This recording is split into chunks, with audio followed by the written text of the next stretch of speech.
जय जय श्री राधा रमण, जय जय नवल किशोर, जय गोपी चित चोर प्रभु, जय जय माखन चोर। मात मेरी श्री राधिका, पिता मेरे घनश्याम, इन दोनों के चरणन में मेरा बारंबार प्रणाम, मेरा बारंबार प्रणाम, मेरा बारंबार प्रणाम।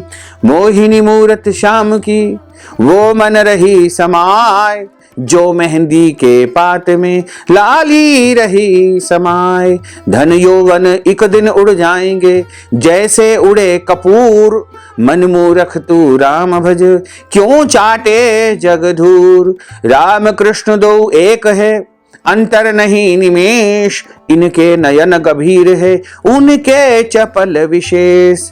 राधे तू बड़ भागिनी कौन तपस्या कीन, तीन लोक तारण प्रभु सो तेरे अधीन। तन पवित्र सेवा किए धन पवित्र कर दान, मन पवित्र हरि भजन सो होत त्रिविध कल्याण। बोलिए श्री गिरिराज धरण की जय, श्री गोवर्धन नाथ भगवान की जय, श्री श्याम सुंदर यमुने महारानी की जय, जगत गुरु श्री वल्लभाधीश की जय, श्री गोसाई जी परम दयाल की जय, श्री गुरुदेव की जय, आज के आनंद की जय। आप सभी ने अधिक मास पुरुषोत्तम मास के 23वें अध्याय की कथा का श्रवण किया। इसके आगे की जो कथा आती है वो 24वें अध्याय की कथा है। आज हम सभी अध्याय 24 की कथा में प्रवेश करने जा रहे हैं। मणिग्रीव बोला कि हे द्विज, विद्वानों से पूर्ण और सुंदर चमत्कारपुर में धर्म पत्नी के साथ में रहता था। धनाढ्य पवित्र आचरण करने वाला, परोपकार में तत्पर। मुझको किसी समय संयोग से दुष्ट बुद्धि पैदा हुई। दुष्ट बुद्धि के कारण मैंने अपने धर्म का परित्याग किया, दूसरे की स्त्री का सेवन किया और नित्य अपेय वस्तु का पान किया, यानी जो पीने योग्य पदार्थ नहीं है, जैसे मदिरा पान इत्यादि गलत गलत कार्यों को मैंने किया। चोरी हिंसा में तत्पर रहता था, इसलिए बंधुओं ने मेरा त्याग किया। उस समय महाबलवान राजा ने मेरा घर लूट लिया। बाद में बचा हुआ जो कुछ धन था उसको बंधुओं ने ले लिया। इस प्रकार सभी से तिरस्कृत होने के कारण, अपमानित होने के कारण वन में मैं निवास करने लगा। अपनी पत्नी के साथ इस घोर वन में निवास करते हुए मुझ दुरात्मा का नित्य जीवों का वध कर जीवन निर्वाह हो रहा है। हे ब्रह्मन, इस समय आप मुझ पातकी पर अनुग्रह करें। प्राचीन पुण्य के समूह से आप इस घोर वन में आए हुए हैं। हे महामुने, स्त्री के साथ मैं आपकी शरण में आया हूं। आप उपदेश रूप प्रसाद से कृतार्थ करने के योग्य हैं। जिस उपाय को करने से मेरी गरीबी और दरिद्रता इसी क्षण, इसी समय नष्ट हो जाए और अतुल वैभव को प्राप्त करके यथा सुख मैं विचरण कर सकूं। उग्रदेव बोला, हे महाभाग, तुम कृतार्थ हो गए हो जो तुमने मेरा अतिथि सत्कार किया है। इसलिए इस समय स्त्री सहित तुमको होने वाले कल्याण को कहता हूं, जो बिना व्रत के, बिना तीर्थ के, बिना दान के, बिना प्रयास के तुम्हारी गरीबी और दरिद्रता को दूर करने वाला उपाय है। ऐसा मैंने विचार किया है। मैं आपको एक बहुत ही पुण्यकारक बात बताने जा रहा हूं, इसको ध्यानपूर्वक सुनो। यह जो वर्तमान समय में महीना चल रहा है, इसके बाद जो तीसरा श्री पुरुषोत्तम मास आने वाला है, उस पुरुषोत्तम मास में पूरी सावधानी के साथ में विधि पूर्वक तुम दोनों स्त्री पुरुष श्री पुरुषोत्तम भगवान को प्रसन्न करने के लिए दीपदान करना। उस दीपदान से तुम्हारी यह गरीबी, दरिद्रता जड़ से नष्ट हो जाएगी। तिल के तेल का दीपदान तुमको करना चाहिए। वैभव होने पर घी के से दीप दान करना चाहिए, परंतु इस समय वन में वास करने के कारण घृत अथवा तेल, इनमें से तुम्हारे पास कुछ भी नहीं है। हे अनग मणिग्रीव, पुरुषोत्तम मास भर स्त्री के साथ नियम पूर्वक इंगुदी के तेल से तुम दीप दान करना। स्त्री के साथ इस तालाब में नित्य स्नान करके दीप दान करना। इसी प्रकार तुम इस वन में 1 मास का यानी 1 महीने का व्रत रखना। तुम्हारे अतिथि सत्कार से मैं प्रसन्न होकर के मैंने यह वेदों में कहा हुआ तुम दोनों को स्त्री पुरुषों को उपदेश दिया है। विधिहीन व्यक्ति भी यदि दीपदान करने से लक्ष्मी को प्राप्त कर लेता है तो विधि पूर्वक दीपदान किया जाए तो उसका कहना ही क्या है। मनुष्य यदि दीपदान करेगा तो उसको निश्चय ही अपार लक्ष्मी की प्राप्ति होगी, अखंड लक्ष्मी की प्राप्ति होगी। यदि पुरुषोत्तम मास में विधि पूर्वक दीपदान किया जाए तो कहना ही क्या है। वेदों में कहे हुए कर्म और अनेक प्रकार के दान पुरुषोत्तम मास में दीपदान की 16वीं कला के बराबर भी नहीं हो सकते हैं। समस्त तीर्थ, समस्त शास्त्र पुरुषोत्तम मास के दीपदान की 16वीं कला को नहीं प्राप्त कर सकते हैं। योग, दान, सांख्य समस्त तंत्र भी पुरुषोत्तम मास के दीपदान की 16वीं कला को भी नहीं प्राप्त कर सकते हैं। कृच्छ, चांद्रायण आदि समस्त व्रत पुरुषोत्तम मास के दीपदान की 16वीं कला की बराबरी नहीं कर सकते हैं। वेदों का प्रतिदिन पाठ करना, गया श्राद्ध करना, गोमती नदी के तट का सेवन करना पुरुषोत्तम मास के दीपदान की 16वीं कला के बराबर नहीं हो सकते हैं। हजारों ग्रहण, सैकड़ों व्यतिपात पुरुषोत्तम मास के दीपदान की 16वीं कला की बराबरी नहीं कर सकते हैं।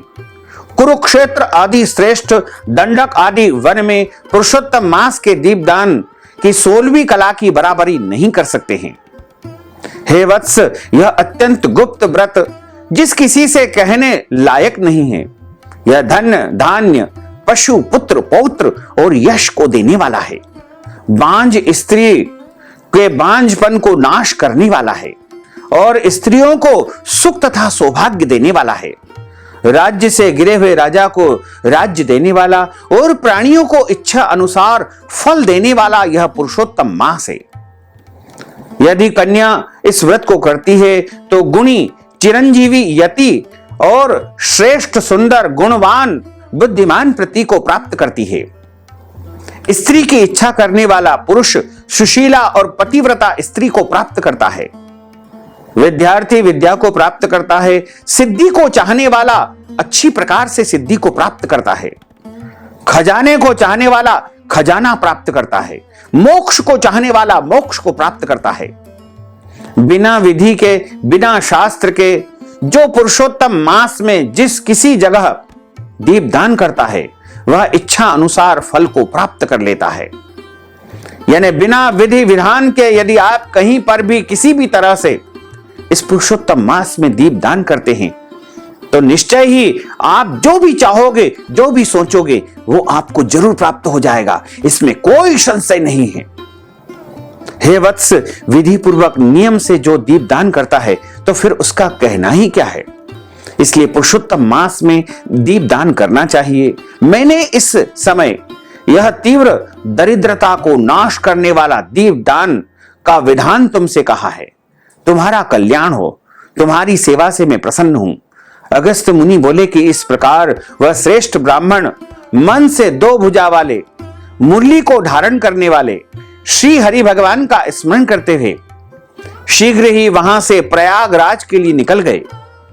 वे दोनों अपने आश्रम से उग्रदेव के पीछे जाकर उनके पास कुछ मास पर्यंत वास करके प्रसन्न होकर के दोनों स्त्री पुरुष उग्रदेव को नमस्कार करके फिर अपने आश्रम को पुनः चले आए। जंगल में अपने आश्रम में आकर के भक्ति से पुरुषोत्तम में मन लगा करके ब्राह्मण की भक्ति में तत्पर उन दोनों स्त्री पुरुष ने 2 मास बिताया। 2 मास बीत जाने पर श्रीमान पुरुषोत्तम मास का पुण्य महीना आया। उस पुरुषोत्तम मास में वे दोनों गुरु भक्ति में तत्पर होकर के दीपदान को करते हुए आलस्य को छोड़ करके वे दोनों ऐश्वर्य के लिए इंगुदी के तेल से दीपदान करते रहे। इस प्रकार दीपदान करते हुए उन दोनों को पूरा पुरुषोत्तम मास व्यतीत हो गया। उग्रदेव ब्राह्मण के प्रसाद से शुद्धांतकरण होकर समय पर काल के वशीभूत होकर के इंद्र की पुरी को गए।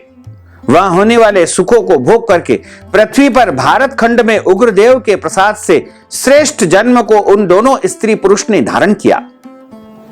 पूर्व जन्म में जो तुम मृग की हिंसा में तत्पर मणिग्रीव थे। वह वीरबाहु के पुत्र चित्रबाहु नाम से प्रसिद्ध राजा हुए। इस समय यह चंद्रकला नाम की जो तुम्हारी स्त्री है, वह पूर्व जन्म में तुम्हारी सुंदर पत्नी थी। पतिव्रत धर्म से यह तुम्हारे अर्धांग की भागिनी है। जो स्त्री पतिव्रता होती है, वह अपने पति के पुण्य का आधा भाग लेने वाली होती है। श्री पुरुषोत्तम मास में इंगुदी के तेल से दीपदान करने से तुमको यह निष्कंटक राज्य मिला। जो पुरुष श्री पुरुषोत्तम मास में घृत से यानी घी अथवा तिल के तेल से अखंड दीपदान करता है, तो फिर उसका कहना ही क्या है। पुरुषोत्तम मास में दीपदान का यह फल कहा गया है, इसमें कुछ भी संदेह नहीं। जो उपवास आदि नियमों से श्री पुरुषोत्तम मास का सेवन करता है, तो उसका तो कहना ही क्या है। वाल्मीकि मुनि बोले कि इस प्रकार अगस्त मुनि राजा चित्रबाहु के पूर्व जन्म का वृत्तांत कहकर और राजा चित्रबाहु से किए गए सत्कार को लेकर के तथा अक्षय आशीर्वाद देकर के वहां से चले गए।